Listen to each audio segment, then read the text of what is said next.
to India and Ireland, round Africa and back again. We don't really need to know just where we'll go. Maybe Canada, then to Brazil, then through the Alpine foothills. All I really want to know is, can we go? Oh baby, can we go? Round and around the globe. Welcome to Take Me With You, episode 85. I'm Ryan, And I'm Cheryl. We are two well-traveled people who want to go everywhere. but that's not going to happen. So instead, we'll travel vicariously by inviting a guest to share their unique travel stories with us. Today, we are continuing our summer series where we are watching travel shows and talking about Travel them. shows? Yeah, all sorts of travel shows. I think we've talked about a little bit last week that we're not huge travel show watchers ourselves, which may be Mm-mm. surprising, but I think we're both intrigued by travel shows and maybe wish we checked them out a little bit more to see if there's something we really got into. And so most of the shows we're going to be watching this summer we haven't seen before or seen very little of. Yeah. And so today we are talking about Anthony Bourdain's show, No Reservations.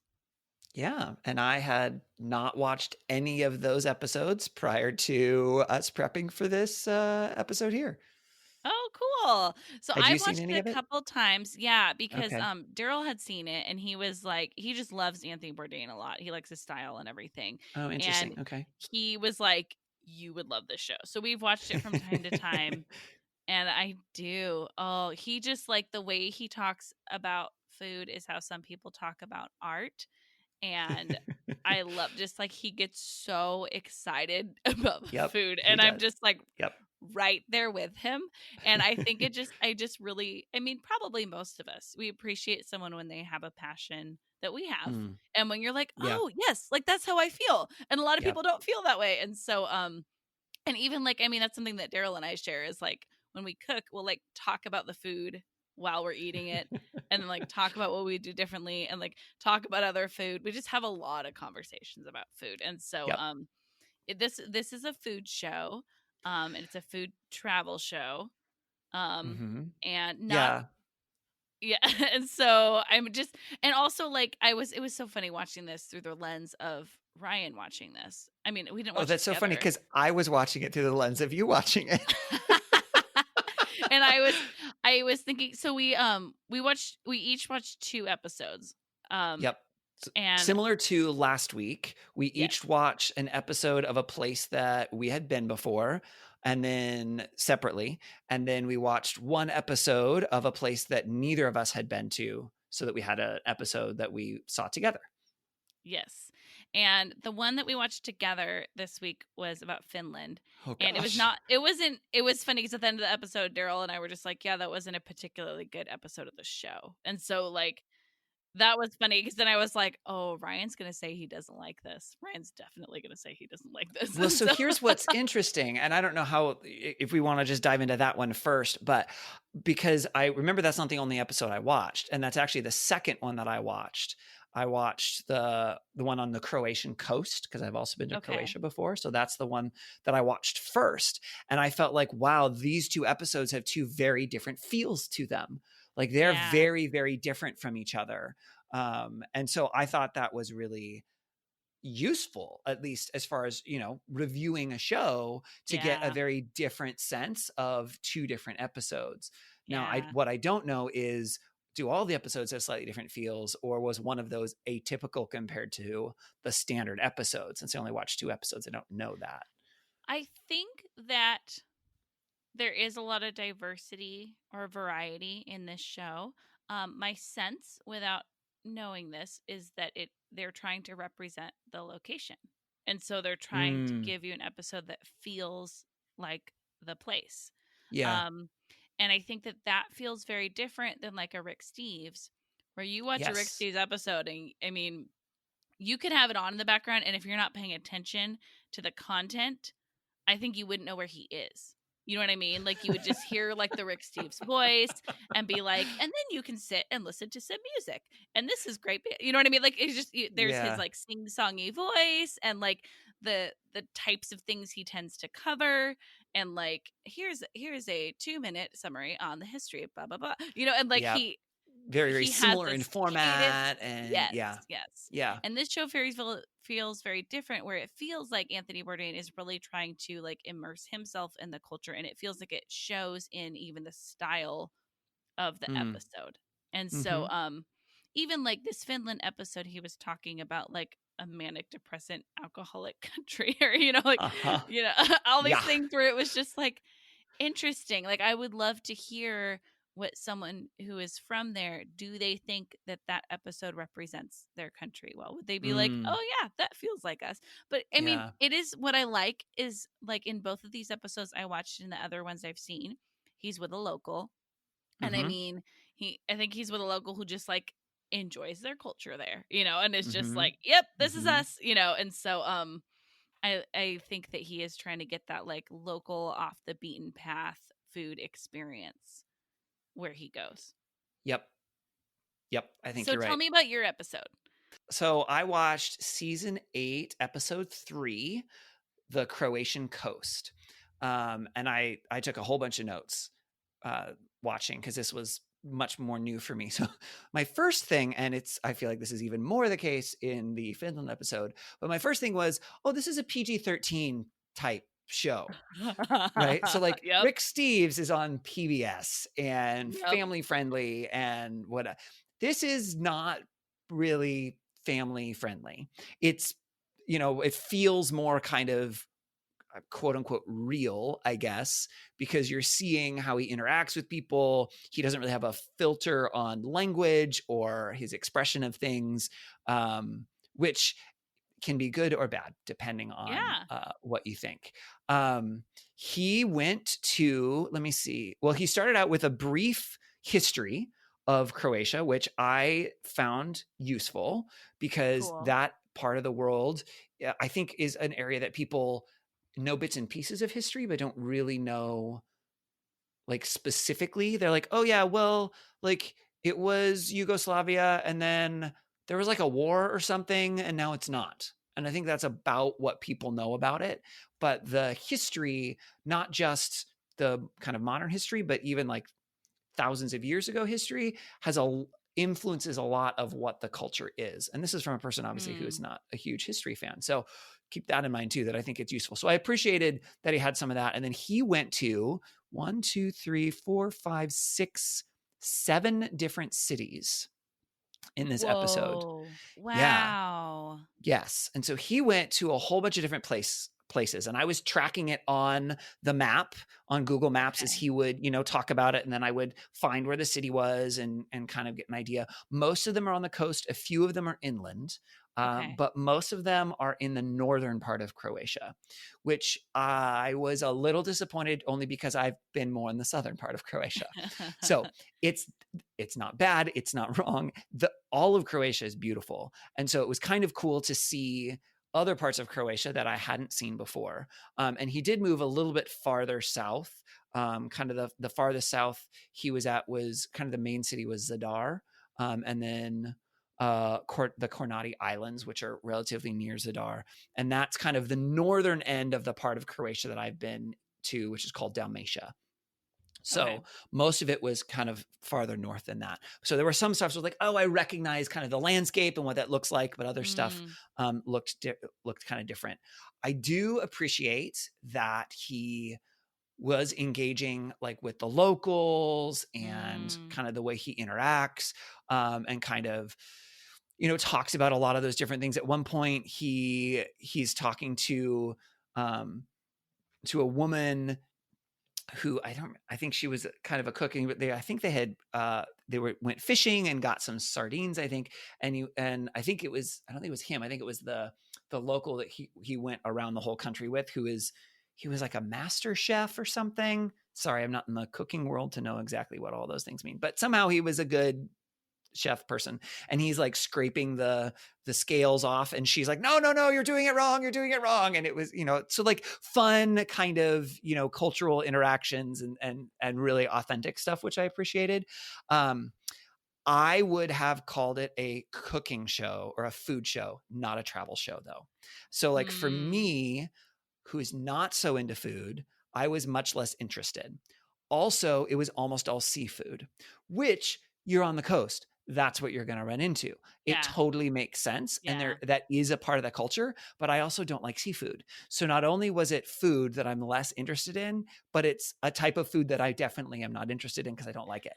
So like those things did not make me particularly excited about the show per se. It wasn't bad. I didn't think it was poorly done. As a matter of fact, I thought it was really well done. There were some really interesting things, and you definitely do get some really good insights into Croatia. And you get to see parts of the country. You get to like hear how people interact with each other, and again, hear some of just the culture and the history.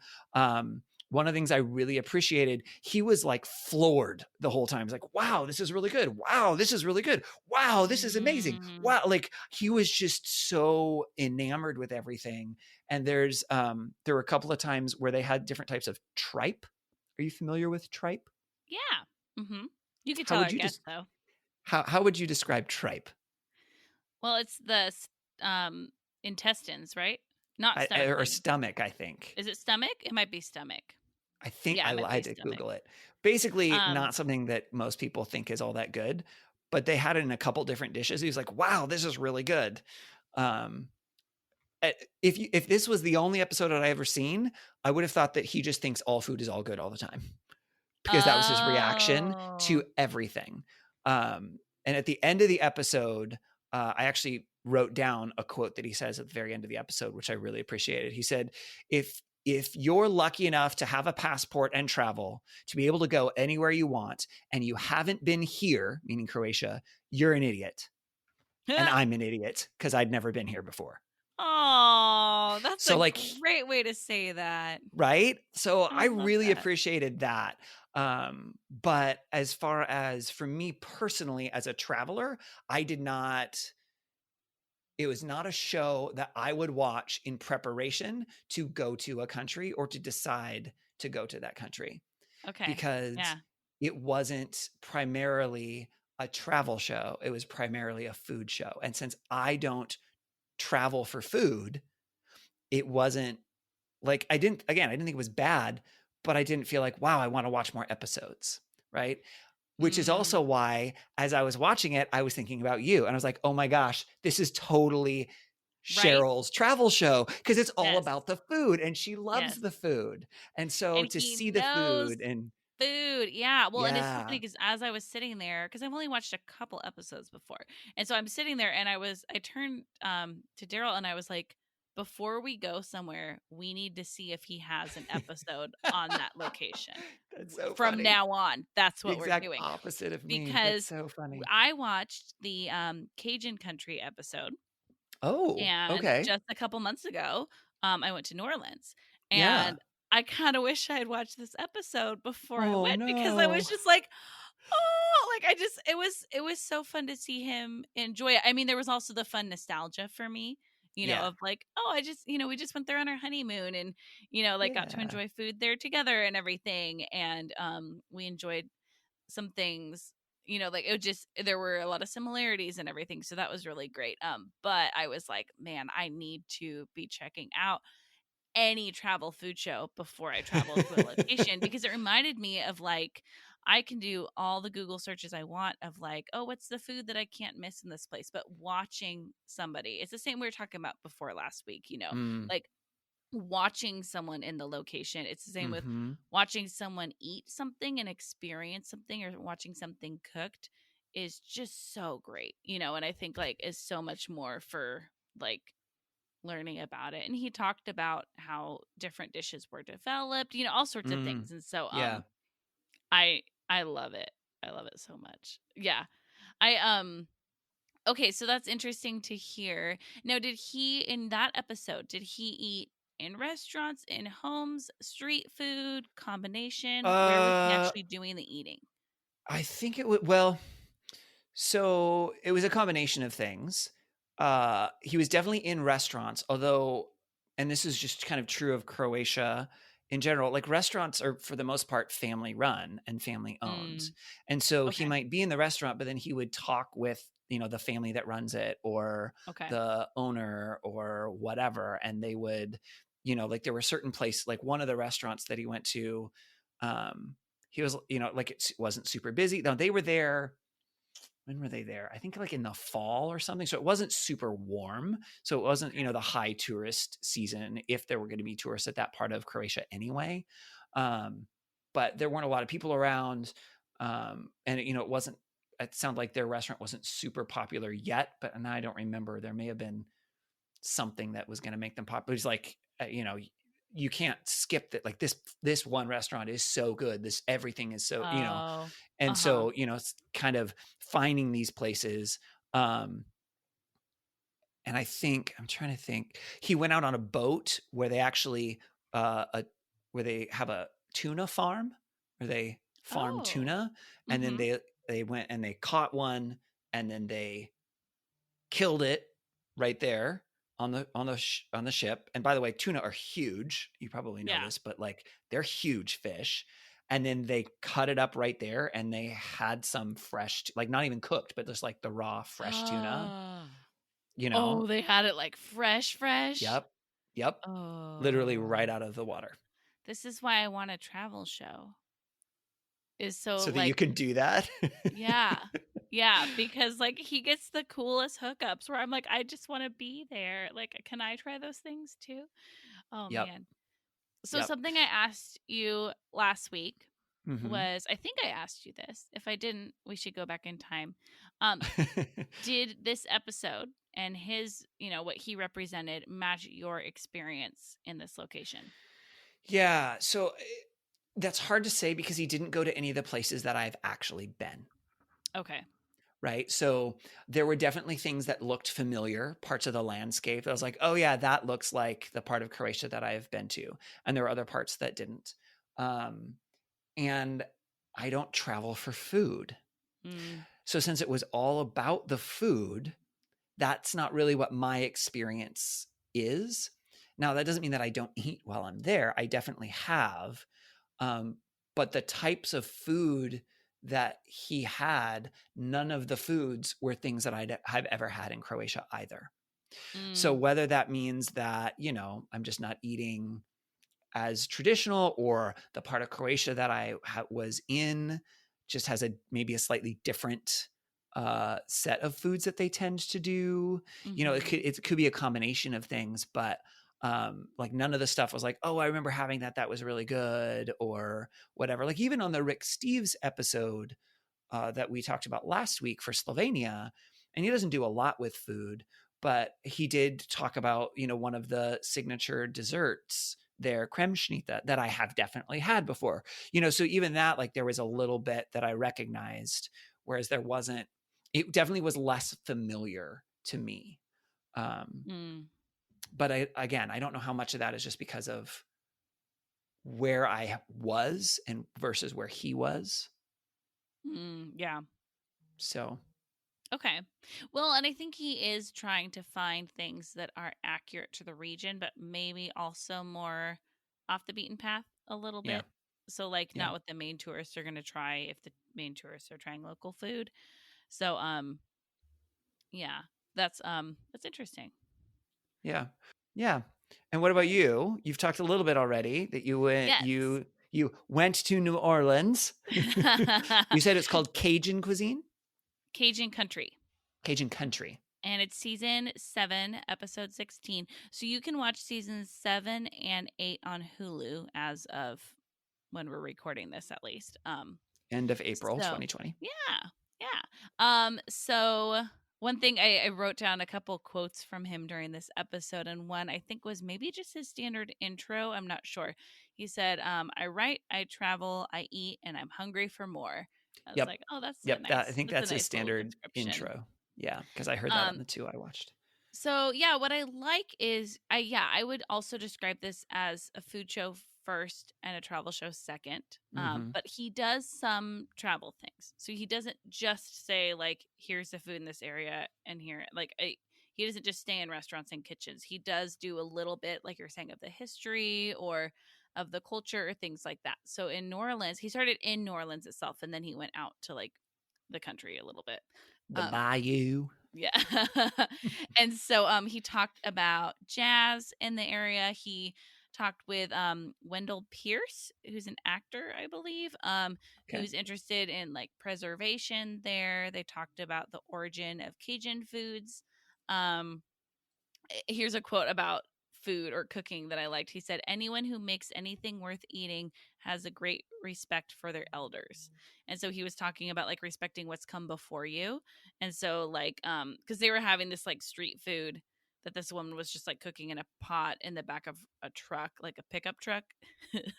And he was like, "Give it 10 years and this is going to be like a $15 dish at this nice restaurant, you know, whatever." And then he said that. And so he was saying like, even if someone's making it fancy, like if people who are good cooks and care about what they're cooking care about like the origins of those things and Mm, respecting that and everything. So yeah.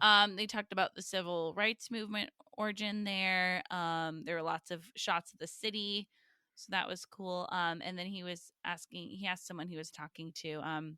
He said, looking at the events of 2006, why should America care about New Orleans? Like, why should we care if it survives or anything? And they were talking about how New Orleans has so much of its own culture compared to a lot of places in the United States, which is something Mm, that I shared about after my trip, like thinking about the foods that I had there. There's such a longer list of foods that are unique yeah. to New Orleans.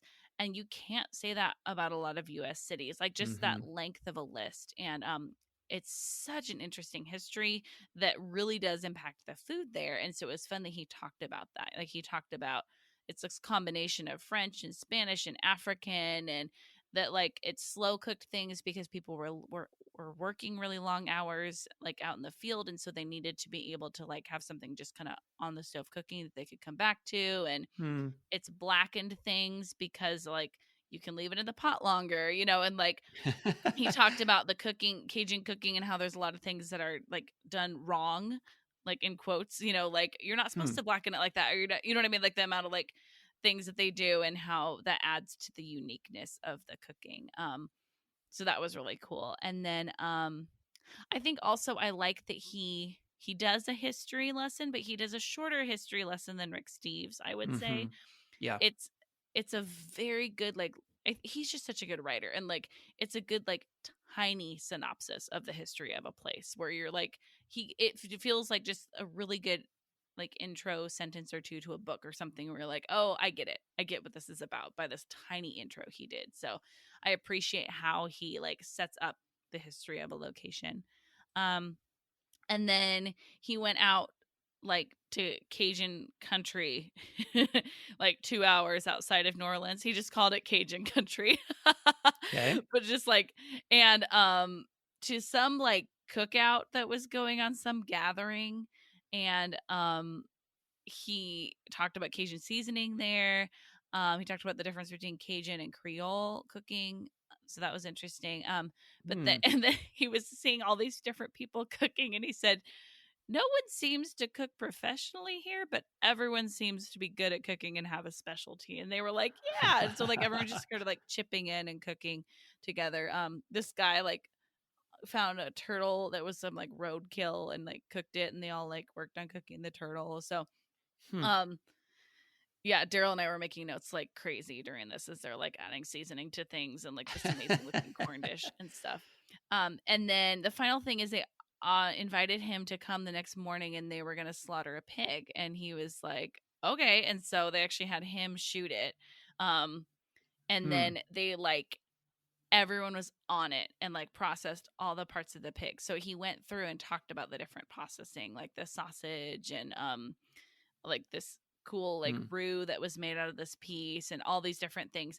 And he talked about like culturally again that because it's hot there and not having good preservation historically, that you're gonna like work on that animal really quickly, Sure. so that everything lasts. And he talked about it was funny, he was kind of nervous and we are like, why is he that nervous? And he was like, oh, they're having him shoot the pig. And so Yeah. and then he talked about how he was like, the pig gave its life for a worthy cause because of how good everything was that came from it. And so he Mm. got to try different dishes that people were making right there. And he's just such a food nerd. I just loved it. Like, and Yes, so he is. it was so fun. He like just went to each person and then like saved the best for last, where he was like, I've been eyeing this guy all day and now I get to see what he's making in this pot. And it's so like, I just really can relate to the way he talks about food and everything. It just like Mm. was speaking my language. And so That does it not was surprise me to hear. it, yeah, it was a fun episode because I don't think he ate in any restaurants. Maybe Oh, one. He interesting. had fried chicken that might have been in a restaurant, but this was like people cooking and him experiencing food with them and Yeah. everything. And so yeah, it was a great episode. It made me want to go back. It made me want to move there Mm. because I want friends who all know how to just like cook amazing food and hang out. And Sorry, there I'm was not that good of a friend. I guess not. Yeah. Nope. But it was great. I enjoyed it a lot and I want to watch more episodes based on this. And That doesn't then, surprise me. Ryan, we Yes. watched the Finland episode. So here's what's interesting.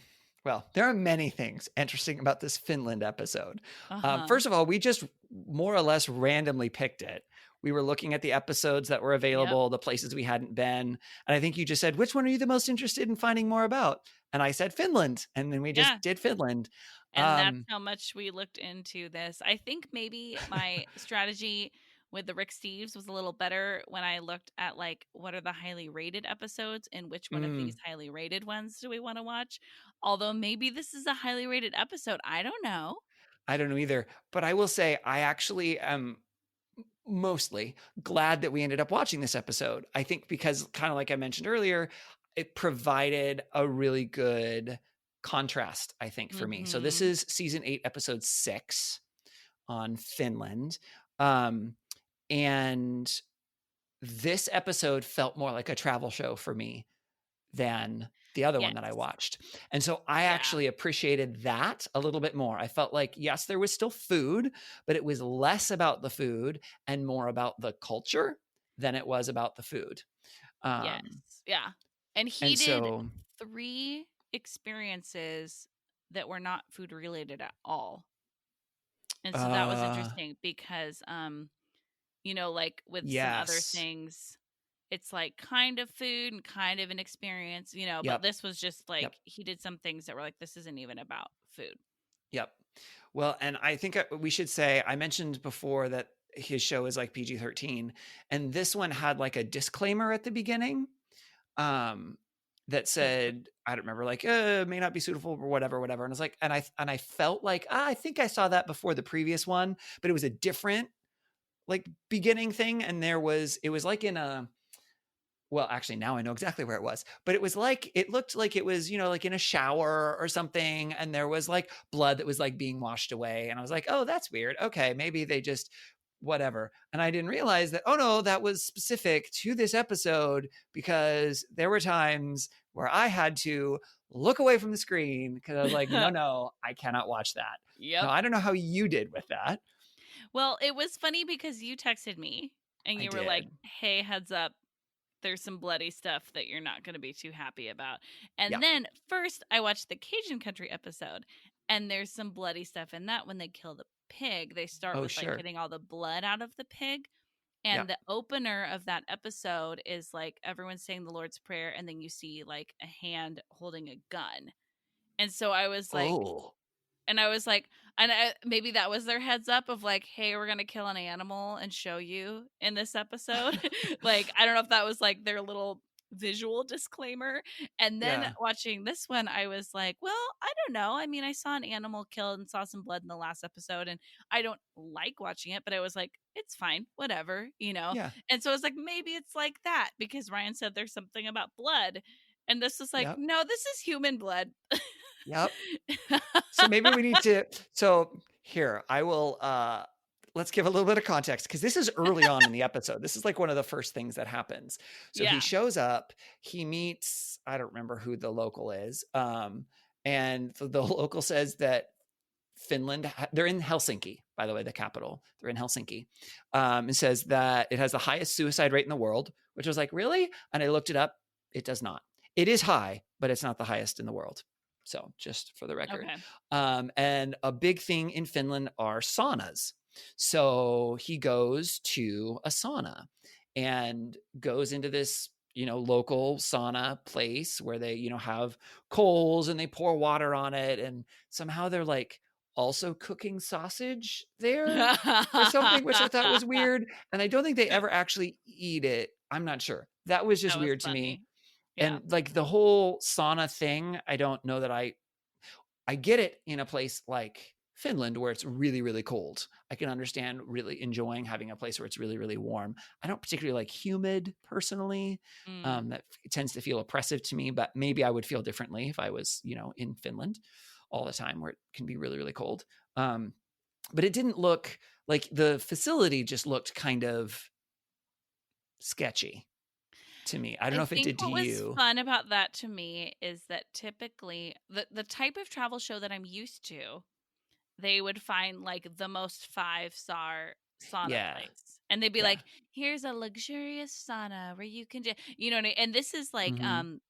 this show, I was trying to think of how to describe it, and I would just say it's kind of dirty. And I mean that Yeah. both in like Yep. the language and the I would agree with humor, that. and then also just like I think they just went to a sauna place. I don't think Mhm. they didn't try to find the nicest, and Yep. they just like, and they were drinking while they were there, and they were making Yep. jokes about how like, so sauna is supposed to be healthy, and then we're drinking a lot and getting Yep. dehydrated. So does that just like balance itself out? And so like it was Yep. yeah, that was kind of interesting that I think they were just not trying to show the appeal of sauna and how like nice it is for your next vacation, but I think they're just showing like here's Yep. a sauna. Yeah. Which I appreciate. And that's again where I feel like it was more travel show like because they're, showing Yeah. a real part of the culture and one that a local would go to, not just a tourist, which I Yeah. think I was like cool. that. Yeah. Yeah. Mhm. But then apparently there's another practice that they tend to do. Oftentimes at the sauna, after you've been in the sauna, is something called cupping. And some of our listeners have probably heard of cupping before. It's sort of I think it comes from Eastern medicine, kind of an alternative medicine thing where you get their cups, but they're more like big suction cups, kind of, and you can stick them like on your skin, and it just kind of like pulls your skin up, and supposedly it, pulls the toxins out or whatever. So I don't know if you've ever had cupping done. No, I just know about it from Oh No, Ross and Carrie because I think that Oh, they talk about cupping at yeah. some point. I actually, as a part of my physical therapy, they did a little bit of cupping. Really? Yeah, it had nothing to do with pulling toxins out. The way my physical therapist talked about it was just to kind of change kind of the blood flow just kind of the upper part of my skin and around my muscles to just kind of loosen some things Oh, up. interesting. So yeah, so it was interesting. But that's apparently there's different kinds of cupping. I did some more research. That's dry cupping, which they started with. And then they did what's known as wet cupping. Would you like to describe it or shall I? I will. Okay. This is where it got real superstitious, and that you need to let the bad blood out. Um, Yep. I think kind of like get over your past or get over like bad things. Or Um, just like toxic blood, yeah. like toxins in your blood. The idea is that, Yeah, but yeah. it seemed almost like let the bad blood out, as in like it almost seemed like, oh, this would be cool to do on New Year's. Like get rid of the bad Mm, blood and look ahead. Like it seemed so yep. superstitious. And Yep. yeah, she like stabs them and then lets the cup like suction blood out of them. Yeah. And So, it's less than half a liter. oh my gosh, I know, right? So that's So fine. So we never really see the tool super closely. It looks kind of like a scalpel to me as far as like the blade, Yeah. but the handle is curved and she just kind of goes up and down and up and down and up and down and up and down and up and down in one spot. And like a cup is, I don't know, maybe smaller than a hand, right? Like the actual cups. Yeah. But like if you were to take your fingers and make them and cup them, not like in your hand, like to have water, but kind of move your fingers kind of around each other. I'm doing this on the video that Cheryl can see, and I'm trying to figure out how I describe this so It someone can looks see like it. Ryan is trying to learn sign language for octopus, is what it looks like. Just But you kind picture of like, that. if you were to, instead of grabbing something just with like your thumb and forefinger, but put your fingers all the way around something to pick it up, kind of like the claw, right?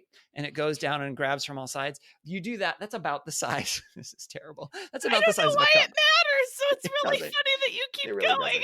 doesn't. Oh, quiet. But so she makes all these like cuts, and then you put the cup on it and it suctions. And so there's a lower pressure in the cup. And so it pulls blood out through these cups. Yep. And there's like, I don't know, what would you say, like 20 to 30 A cups on lot. his back? A lot. And then it drips out, like it doesn't stay in the cups, and it like drips down Yep. onto it's like covered in like plastic on this It was table they're gross. laying on. Pretty much it was really gross. Yeah, it was. I Yeah. had to, and I don't know why, but like surgery, I can watch surgery no problem. Huh. Like, I mean, I don't know about in person. I've never tried that, but you know, like on the Discovery Channel or on video or whatever, like watching once a person is open, but the cutting, no, I can't handle. Oh. I can't do Oh, that. interesting. And that's like all that this was. And just the Yeah. dripping Yeah. blood, like no Yeah. blood in an organism doesn't bother me. But I don't know. It's just like, I'm like, nope, nope. Yeah, it was icky. No, thank it you. was icky. I think we can move on from describing that. Okay. So that's how this episode started. Yeah. Well, but the start I loved of this episode. He was sitting down with like a producer of the show, and pretty much they were brainstorming. Oh, She was like right. convincing him to go to Finland. He was like, "How many Right. people want me to go?" And she was like, 100,000 people want you to go. This guy started a Facebook campaign, and it was Yeah. very funny because it was like, "Do not come here. Here are the reasons why." And then they were brainstorming, and he was like, "I want someone's grandma to cook for me here." And so Uh-huh. then we see the sauna and the cupping and all that stuff. And then he and his local guy that's with him for the whole episode, Mhm. they go on a radio show. And first of all, they try this drink. This is the first we're actually getting of food other than the meat that was cooked in the sauna, which I don't think really counts. But Yeah. they try No, I this don't think so either. salted licorice alcoholic drink that I want so much because it sounded amazing to me. Yeah, except it's licorice. Gross. I know you don't like alcohol or licorice, so that sounds awful No. for you. But That's for like me, the I was worst. like Yeah. so on board. And they put out a call. And they're like, we need someone's grandma to like invite them over and cook for Uh-huh. him. So this woman calls and she's like, my mom is a grandma. She's also a professional drunk, and she will cook for you. Her cooking is amazing. And the Yeah. funny thing was, and I don't know if you've ever experienced this when you're in another country, but they said, well, what's she going to cook? And she says, well, anything you want. And fortunately, she doesn't stop there. Then she says she could cook this or this or this. Right. And so then she actually has an idea. But it's so funny. Or like for me, I feel very similar to him. And then I'm like, I want to try the local stuff. I want to try Yep. the traditional stuff. Like, don't just give me like, I don't know, some Americanized version of something or what you think an American wants to eat. Like, give me the good stuff, like that locals enjoy. And I think that's exactly what he wants. And it's so funny that several times I think the DJs and then this woman on the phone is like, well, anything you want. And it's like, well, he doesn't know. That's why he's there. And that's why Right. he's making a show about it, is Exactly. so that you can Yeah. show him. And so that was just like, I resonated with that a lot of like, tell me, like, I know you're trying to be nice and accommodating. Just give me the good stuff. So that was Yeah. interesting. But before they actually go and the grandma cooks for them, they do go to a restaurant. And this restaurant Uh-huh. reminded me of when we had Tom on our podcast. Yes. And he this is one of our first episodes, and he talks about Helsinki, and he talks about a restaurant that had like a display of taxidermy animals, Mm-hmm. Yep. like having tea or something like that. It was like a cute Mhm. little display. And Mhm. this restaurant I don't think was the same, but this restaurant looked No. like it was like in the like a lodge in the mountains, but Yep. it wasn't. But Yep. like so much wood and everything. And it reminded me, and it was interesting starting to put the puzzle pieces together of like a taxidermy animal restaurant and then this place and being like, Well, oh, that kind of this place was reminds a me of it. reindeer restaurant is what they called it, because Yeah. that's like that was their specialty of what they served, was like all of these different reindeer dishes. Side note, so the episode with Tom is episode 5, and it's sort of a two-parter. His wife Serena did episode 4 about the same trip to kind of get two different people's perspectives. So if you wanted to go back and listen to that and hear about this amazing taxidermy restaurant, which was pretty cool sounding. But it reminded me of that just in the look Yeah. of it and everything. And I was like, Yeah. oh, that feels like it could be in the same place like it is. So he tries a bunch of food there. Then they do this racing thing with like old Yes. Volkswagens Yeah. on So it was, ice. they called it folk racing. Okay, that's what it was called. Okay, thank you. Yeah. Folk racing. It's outside on icy roads, and it's these old beater cars. A lot of them were like old V-dub bugs, but not all of them. They were Yeah. all beat up cars, because it's kind of like bumper cars. Uh-huh. But it's because they're on ice and they have to go around. What is it, like just 2 laps or 3 laps? I don't remember. Whatever Yeah. it was, it wasn't very long, but you're on ice. And so it's super hard to stay and not slip and spin out or bang into somebody else or have somebody else bang into you. Or Yeah, that looked that so was fun. pretty funny. Yeah. I loved that idea because I've unfortunately driven on ice a couple times, and it's always like a terrifying experience because you're Yeah. like, I don't want to wreck my car right now. But the idea of it being like, this is a safe space for you to drive on ice was like, I would love to try that.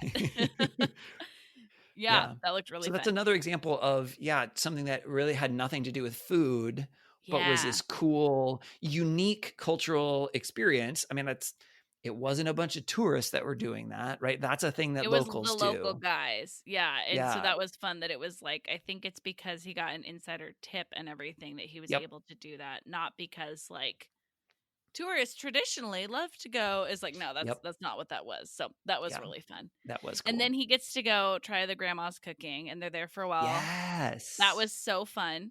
That was very cool. There were like 3 generations of women in this house. And they were making this like pastry that they had him make one of that he was struggling with. And then they like sat around the table and ate. And it was so fun because he asked, he was like, so is everyone good at cooking like this? And they were like, no. And so that was interesting to me, the contrast between like Cajun country where they're like, oh my gosh, everyone cooks, like everyone's participating in this cooking and everyone can do it. And this was like, no, this woman, like there are some people who are good at cooking the traditional dishes. And this is one of them. They had table booze. Yes, that's right. That was hilarious. Like instead of table wine, they just had table booze, and it was just probably vodka, just like a bottle on the table. Yeah, but it sounded like there was something special about it. But what's funny is, of course, you're writing down all the different foods and things. What I wrote down is they had Karelian stew. And the reason I wrote that down is because Corellia is a planet in Star Wars. So I was like, what? Karelian stew? What? Star Wars? It's spelled totally differently. It has nothing to do with Star Wars, but that's what I remembered. Oh, that's funny. That's really funny. But that, I mean, I do think that was a really cool experience, especially since, they set out from the beginning, hey, we want to, I want a grandma to cook for me. And he even said, not very often when we do this show, do things like work out the way that we planned and where it all works without any issues. And I think this was the scene where he said, like, this did, because it was great. It was exactly what he had wanted. It was both the cultural and the culinary experience. They were super friendly and, they clearly were having a great time. Everybody involved was enjoying the whole experience. So I thought that was really cool. I know. That's like exactly what I want when I go anywhere is I want to be in someone's home and have them cook. Like it was just like, that was wonderful. And it wasn't a fancy home. It was just like a normal home. Yep. I loved that. Yeah. I love seeing real people. I think I love that a lot. Mm-hmm. Yeah. And then they went on a bus and they were talking about how the transportation in Helsinki is a little unique. And they were talking about this, like, well, it wasn't a bus. What was it? Like, are you talking about the magic tram bus? the tram, yes. Yep. And they were like, "This is unique because it has a bar on it." And so Uh-huh. they got beers on this tram, and I was like, "This is my favorite thing ever."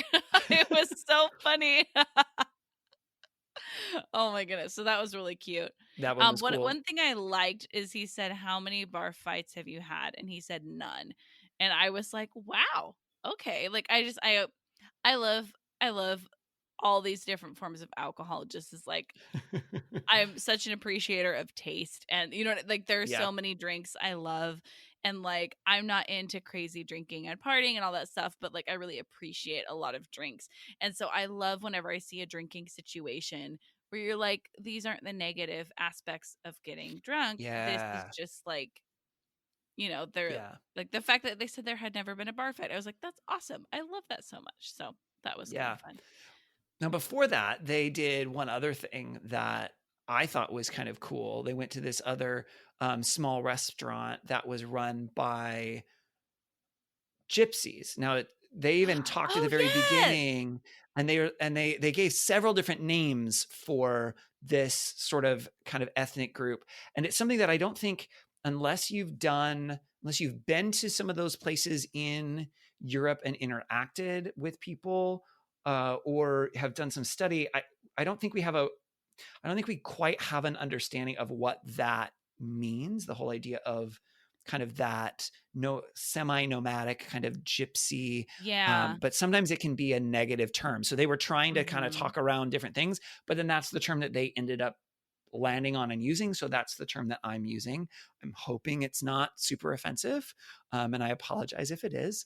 But it's a really cool kind of people group. And what I appreciated about it, again, yes, there was some sort of food that they did, I think, and they definitely drank a little bit of something. I wasn't paying attention to that. It was mostly, again, about the cultural experience and Mm, them doing their music and sharing their culture and the yeah. clothes that they would wear that were, unique to them, that I thought was really cool. And correct me if I'm wrong, but I'm trying to remember. Typically, I think they said that it's relatively unique to have, there aren't a lot of that gypsy population in Finland that far north. They tend to be farther Mm, south, if I'm remembering correctly from the episode. And so, they're an especially unique kind of group of people. And so I really appreciated that even in experiencing a different culture in going to Finland, they still experienced yet another kind of yeah. microcosm of culture while they Yeah. were there. That was That really was cool. cool. Yeah. And then they went to a Soviet style bar that was Yep. hilarious. Bar It was Moscow. so Mm-hmm. funny. So they go to this bar and they have some sort of liquor. And then he says, "Oh, do you have any food?" And he says, "We have sandwiches from yesterday." And then Yep. and he was like, "What?" And he pulls out this platter of like four different types of sandwiches. Uh-huh. And then his friend says, "Okay, you need to tell him the history of this place." And he was saying that we had this place that was insanely popular, and so we needed to expand and like have this new place, but we didn't want it to be so crowded, and so we made it Soviet style. So we have bad service, and we have sandwiches from yesterday, and like it just was like it was so funny that they were just Yeah, like it was funny. yeah, like a place that's like purposefully not great so that it wouldn't get overcrowded was so funny. I enjoyed that a lot. And then the guy showed up who originally started a campaign to get him to Oh, right. come. Mm-hmm. To And get so him to he come to came Finland in the first place. with this case of I think it was blood sausage. Um I think that's what they said. I don't know that we ever and directly saw it, the name of it or the item. the actual item. Well, they showed it. Like, they showed them eating the sausage, and they showed it in a Oh, case okay. and everything, but they never said the name of it. I think it was blood sausage, which also I, was in the Cajun Country episode, actually, I so, think they did um say blood sausage at one point, I oh, think. okay, okay. Yeah. So, and he, like, drove somewhere and, like, ordered it for him fresh and brought it like, it was so sweet, and Yeah. he, was just really happy that he got him there and everything, so that was really sweet. Yeah, so there were lots of different But types then of the food. end, though, I The loved, food cart? like, yeah, well, it was the grill stand. And it was Yes. just this stand that apparently when they go to, some of the bars don't serve a lot of food or whatever, or people do a lot of drinking. Then they showed a whole lot of tipsy people. And then they're like, but this is where, you go to get the food. And it's this late night stand with this, one woman who's kind of running it. And this is like not healthy food, right? It's like Oh my glopping gosh. things on, and Oh then the my fries gosh. that had stuff glopped on it. And it was just like, I don't know. I think some of it is because that style of stand reminded me of some similar things that I've seen in some of my travels. So I think I connected with some Oh. of it. Mm-hmm. Not necessarily the food itself, but just that kind of style of, think of like kind of like food truck, except it's not mobile. Yeah, or like a hot dog stand or something like that. Yeah, just a Yeah. little food stand. And they had this thing of ketchup and mustard that was like hanging. It was like a giant thing hanging Yeah. that looked like she was milking a cow They called them, whenever. the ketchup and mustard udders. Yeah, Because, yeah, she and pulled it from above and and this show has such good humor because they kept doing shots of her using it Yep. over and over. It was Yep. so funny. Yep. And the food did not look good, but it was like, oh yeah, I bet if I were drunk and hungry and late at night, I might Well, be into that. Like, it did look like sort of the comfort food, like definitely yeah, junk food, definitely not good for you. But if you're, cold and depressed, which yeah, apparently a lot of people there are, I think it would make you feel good, at least temporarily. yeah, So, yeah. I can, yeah, that I don't know. I just got a kick out of that at the end. Yeah, and I think one other piece of culture that I'm remembering that I think would be interesting to mention is that his friend who was with him talked about how like people there really want to be, he didn't use the word hardcore, but like he said like, oh yeah, people want to say like, oh, I was this cold and I was just wearing a jacket. Like he gives some Mm, examples of like hardcore physical hardcore things especially, and like how people want to, like that's kind of a trait that they want to have and everything, which yeah. seems like it makes sense in a location like that of like Yeah. people who like can handle those living in those conditions, even Yeah. and all of Extreme that. And conditions. so Yeah. that was really Yeah. interesting. But Yeah. yeah, and honestly, talking about this episode does make me like it more than like when I was watching it. I was kind of like, but like it was interesting because it felt very different than like when we had Tom and Serena on and they talked about visiting, like that, Yeah. the things that they visited, everything were totally different. So it's interesting getting like two representations of Hmm. one city.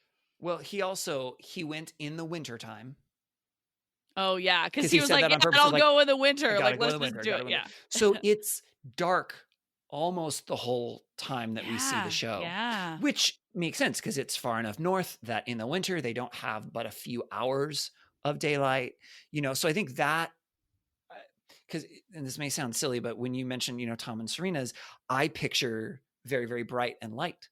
Like that's like when you said that, I Mm, was picturing back to what I was picturing for them, but they were there in the summertime, or maybe it was the mm, early fall, I think. And so like September, October. Um, so a lot more sunlight, mm. and like the pictures that I saw that they had posted and things, like they were all very, very bright. And we saw a very, very dark version of it because it was winter. And so I think that it is a very different, just even Yeah. mood in that sense. Mm-hmm. Yeah. So, Ryan, So, Cheryl. I have a couple questions for you. Oh, okay, for me. The first one is based on the title of our show, Take Me Uh-huh. With You.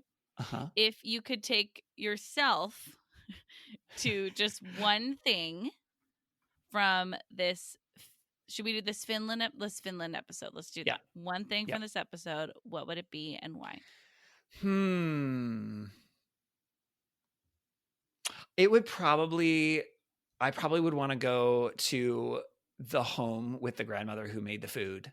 Like, because Mm, that has all of the parts of travel that I think are extra cool. Being able to, interact with someone who actually lives there and have something that they do. And while I'm not a foodie, I do enjoy decent food. And that stuff looked like stuff that for the most part I think I would like and I would enjoy trying, and trying some actual authentic, this is, Finnish food.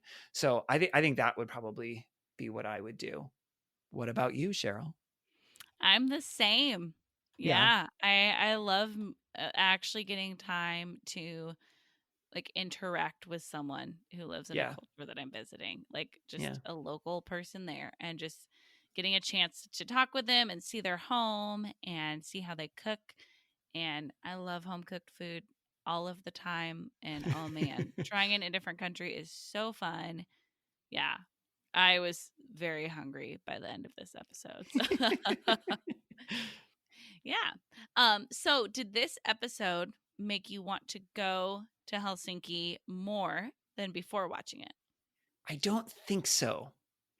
I mean, to be fair, one of the themes of the episode was how it's not a great place. Like that was kind of an Yeah. ongoing joke, was like you shouldn't Yeah. go there. Yeah. And Now, to say that, it's not that I don't want to go, but your question was, did it make me want to go more? yes. And to Yes. that, I think my answer is no. Partly because a lot of the things that they did aren't things that I would probably do if I went anyway.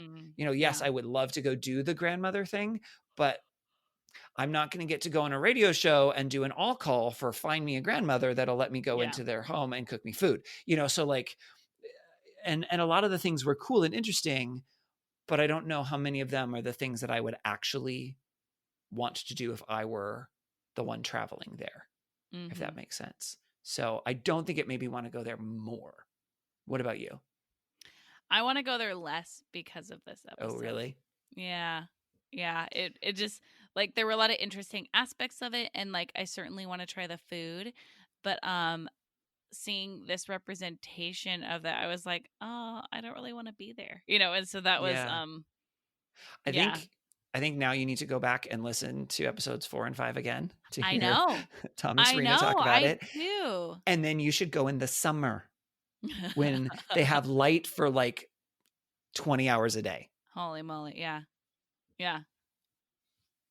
And thinking about this show overall, would you want to travel with Anthony Bourdain? No, Why not? I don't think I would. I just don't think he like I think he would probably get me into some cool places, but I don't share his love of food. And so that is a passion for him that I just don't identify with. And so I don't think that would be great. And then I just think he's way more adventurous than I am. Like Mhm. in your episode with the Cajun country, him just kind of going and shooting the pig and no big deal. And then with the Iceland thing with the wet cupping and things like I don't, those are not things that I have interest in. And so while I think he probably travels well, I think his travel interests are enough different from mine that I don't know that overall that would be something that I would enjoy. Now, that being said, if something were to come up and if he were still with us, because unfortunately he is not any longer, but if he was and he'd be like, hey, you should come on this trip with us and I'll pay for it, I would not say no to that. But as far as is that like the type of person that I think I would enjoy traveling with, I think the answer is no. I think I know your answer, but how would you answer? So much. So very much. I would love to That's what I travel thought. with him. Yep. That's what I Oh, it's figured. like okay, other than the cupping thing and like but I think like him actually being the one to shoot the pig or get the cupping is like for the show. You know what I Yeah. mean? Like he's Yeah. doing those for the show.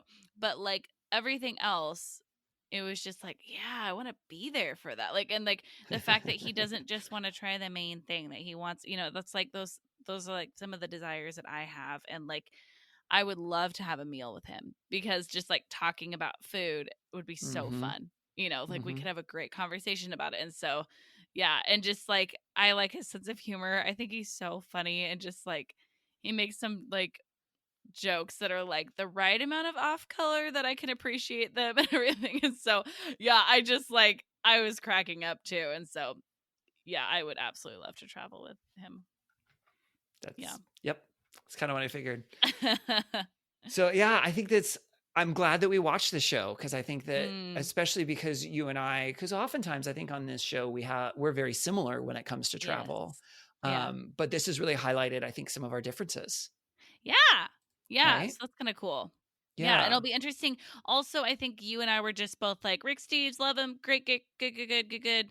And this is fun to have more like, okay, what, like, now we're getting into some travel shows where we're going to have different opinions than each other or not just be so on board with the whole show, or things like Hmm. that. And so I'm excited to see what else we watch and like what else are we going to find that we like and dislike. Yeah. It's going to be Yeah. fun. So, listeners, stay tuned for our next episode next week. But now we're going to transition to our Wish You'd Stay Home. So, at least as of right now, we are still on stay home orders. Hopefully, by the time this comes out, those have been relaxed at least a little bit. My prediction here today is April 29th, 2020. And I believe our episode is scheduled to come out on June 15th. So a while from now. My prediction is there will still be some form of restriction when this comes out. So if you're still saying, hey, I can't travel like I want to, but I still want to be able to experience cool things if I'm not getting to travel, this is the section for you. We're going to each highlight some cool things that you could do if you're still at home. And some of them might be travel related, some of them might not be. So, Cheryl, what would you like to do for your Wish You'd Stay Home? I would like to share about a museum that is sharing some extra cool stuff inside their museum, kind of doing like a virtual tour. Okay. So the Guggenheim. Um, Now, on this podcast, a long time ago, we learned that there are actually a lot of Guggenheims. I Mm-hmm. thought there were two, and then we learned that there were many. So the Guggenheim in New York Okay. is the one I'm talking about. It was designed by Frank Lloyd Wright, and I've seen the outside of it. It's just right outside of Central Park. Now Central Park is huge, but it's like across the street from Okay.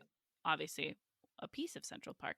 Uh, No, and it's I right didn't. across from the entire Yeah, park. that'd be weird. I just realized that was a very strange description, but I'm not good at geography, so it's all good. So I have been to the outside of this building. I really wanted to see it, but I didn't take the time or spend the money to go in and see the inside of the museum. But I just was like, I got to see it. It's the one that I don't know if you've ever seen it in a movie. It's been in different movies. It's like a spiral, like the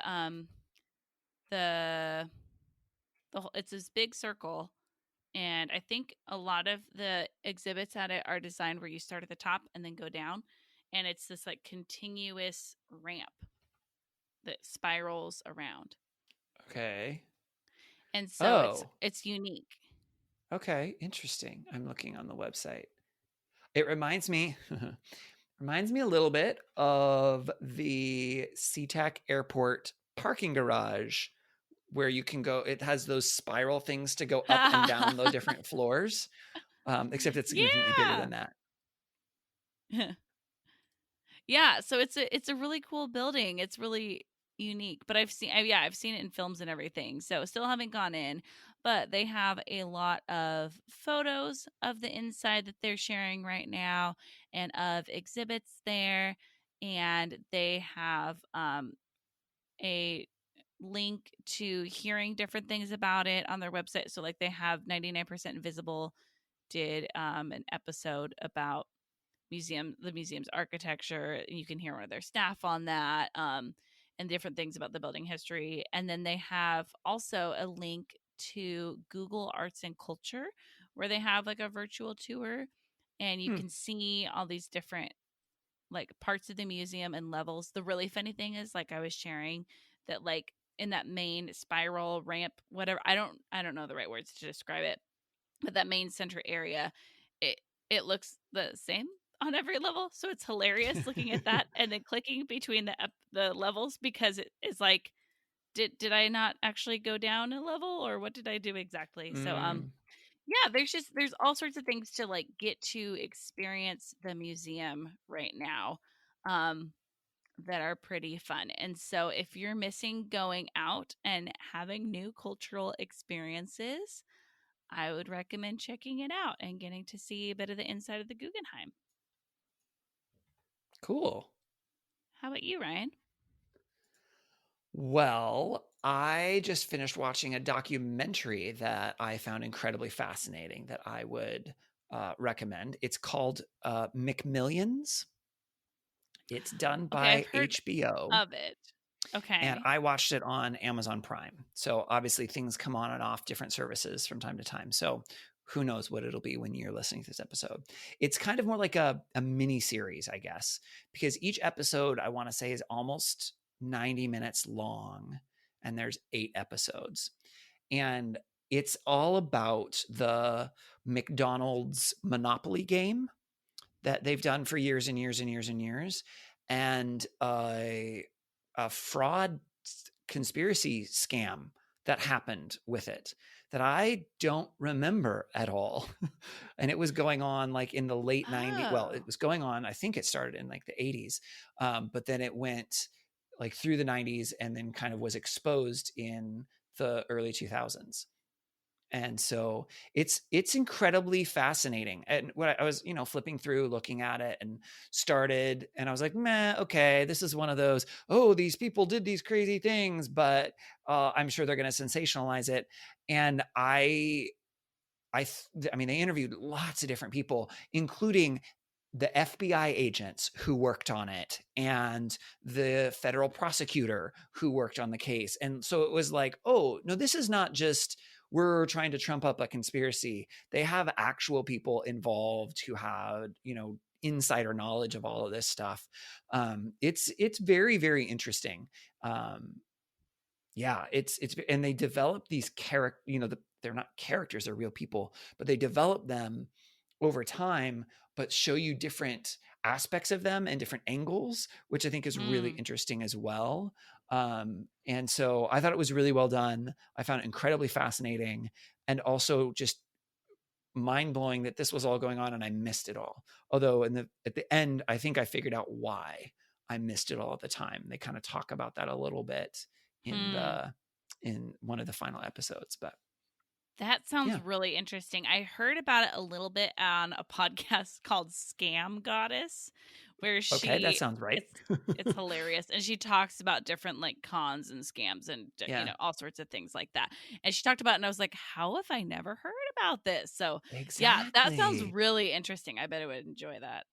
I Yeah. love a good con story too. I feel like, I have not watched The Tiger King because just from what people have said and from what I could see, it did not look like my kind of show.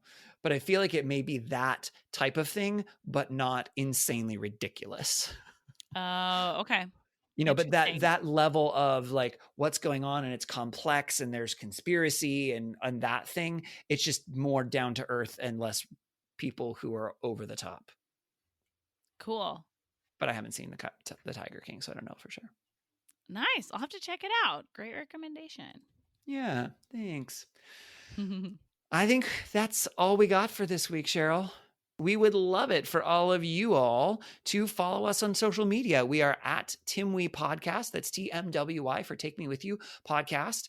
We are on Facebook and Twitter and Instagram. You can also email us at timweepodcast@gmail.com.